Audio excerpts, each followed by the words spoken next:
Você já imaginou encontrar algo bonito, hipnotizante e descobrir tarde demais que aquilo pode te matar? Em 1987, na cidade de Goiânia, algo assim aconteceu.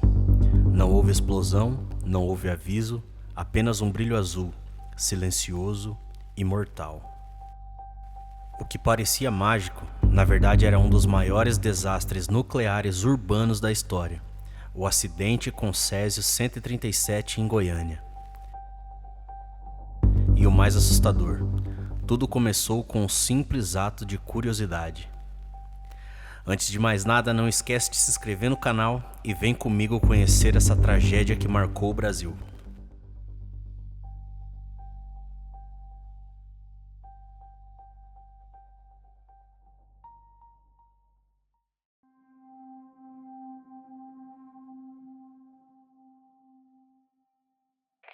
A descoberta que nunca deveria ter acontecido. Em setembro de 1987, uma cidade comum vivendo sua rotina tranquila, até que dois homens tomam uma decisão aparentemente inofensiva. Wagner Mota Pereira e Roberto dos Santos Alves entram em um prédio abandonado. Era o antigo Instituto Goiano de Radioterapia. Um lugar esquecido, largado, negligenciado. Mas lá dentro, algo ainda permanecia. Um equipamento médico, pesado, metálico, misterioso. Eles não sabiam, mas estavam prestes a abrir uma porta invisível para o desastre.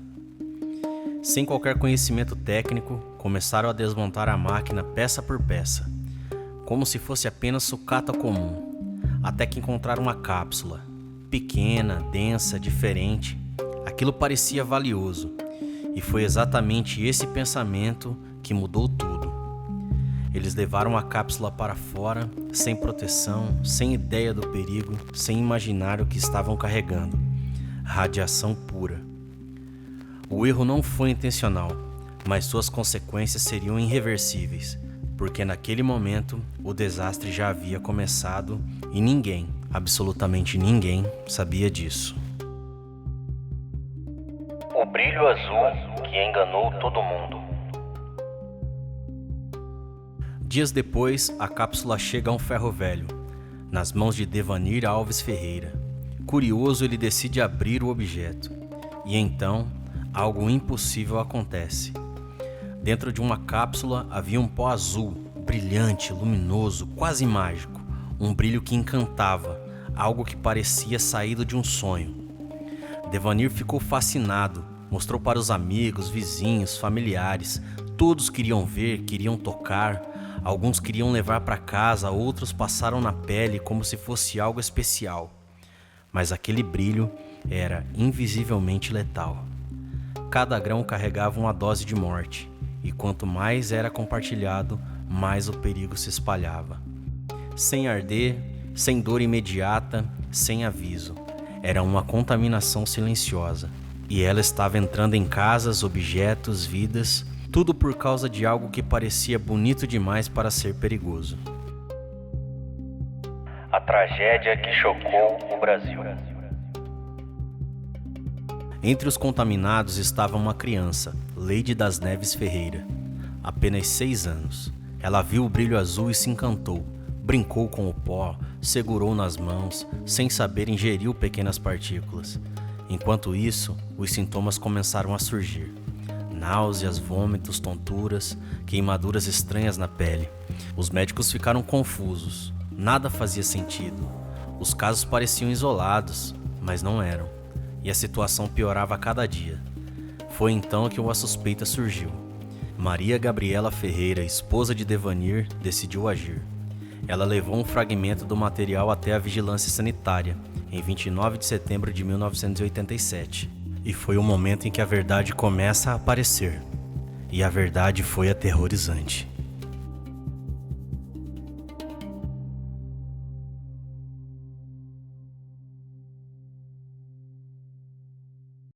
Quando a cidade descobriu o invisível. A análise foi feita. O resultado? Radiação em níveis extremos. Imediatamente o alerta foi disparado. Goiânia entrou em estado de emergência. Equipes especializadas foram acionadas. A Comissão Nacional de Energia Nuclear iniciou uma operação urgente. Casas foram isoladas, ruas interditadas, bairros inteiros evacuados. O caos se instalou. Mais de 100 mil pessoas passaram por triagem.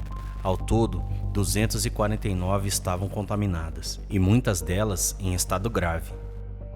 A chamada síndrome aguda de radiação começou a fazer vítimas. 4 mortes foram confirmadas, entre elas a pequena Leide. O medo se espalhou mais rápido do que a própria radiação. Pessoas começaram a evitar moradores da cidade. Houve preconceito, pânico, desespero. Era como se o inimigo estivesse em todo lugar. E de certa forma, estava. As consequências que nunca foram embora. O enterro de Leide foi um dos momentos mais marcantes. Em 23 de outubro de 1987, seu corpo foi colocado em um caixão de chumbo, selado, protegido para evitar qualquer risco, porque mesmo após a sua morte, o perigo continuava.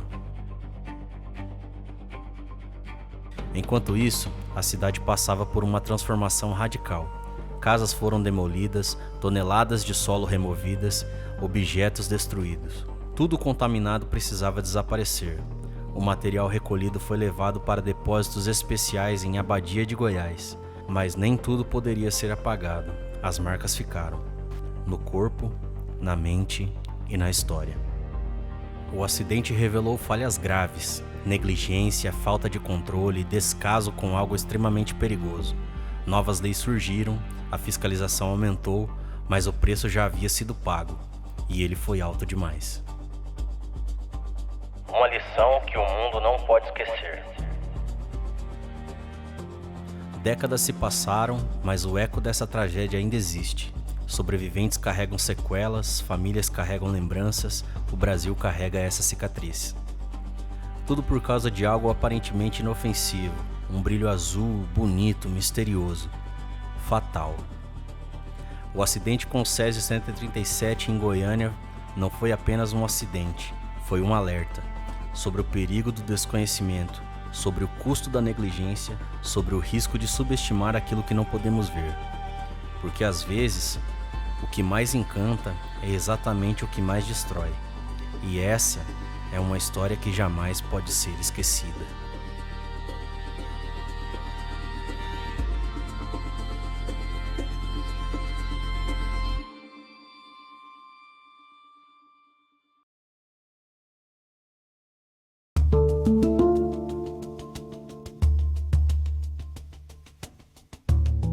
Parece roteiro de filme, mas aconteceu de verdade.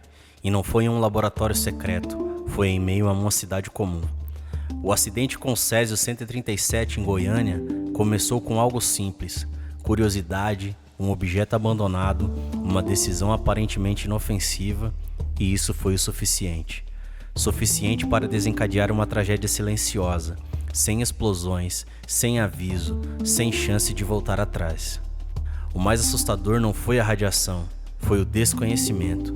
Pessoas tocaram no perigo, achando que era algo bonito, compartilharam como se fosse algo especial, levaram para casa como se fosse algo inofensivo, e pouco a pouco, o invisível fez o seu trabalho. Corpos começaram a falhar, sintomas surgiram sem explicação, o medo veio tarde demais.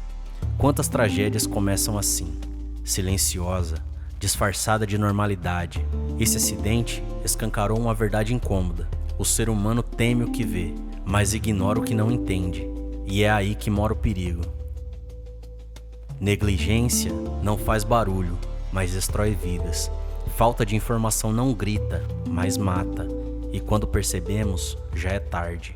Goiânia não foi apenas palco de um acidente, foi um alerta para o mundo sobre responsabilidade, sobre cuidados, sobre limites. Tecnologia sem controle é uma arma invisível. Curiosidade sem conhecimento pode ser fatal. Décadas se passaram, mas a pergunta continua: será que aprendemos mesmo? Ou estamos apenas esperando os próximos erros? O brilho azul encantou, mas também revelou algo sombrio, que nem tudo que fascina é seguro. que nem tudo que parece belo pode ser tocado e que algumas escolhas, mesmo pequenas, mudam tudo. Essa não é apenas uma história do passado, é um aviso, e ignorá-lo pode custar caro demais, como custou em Goiânia.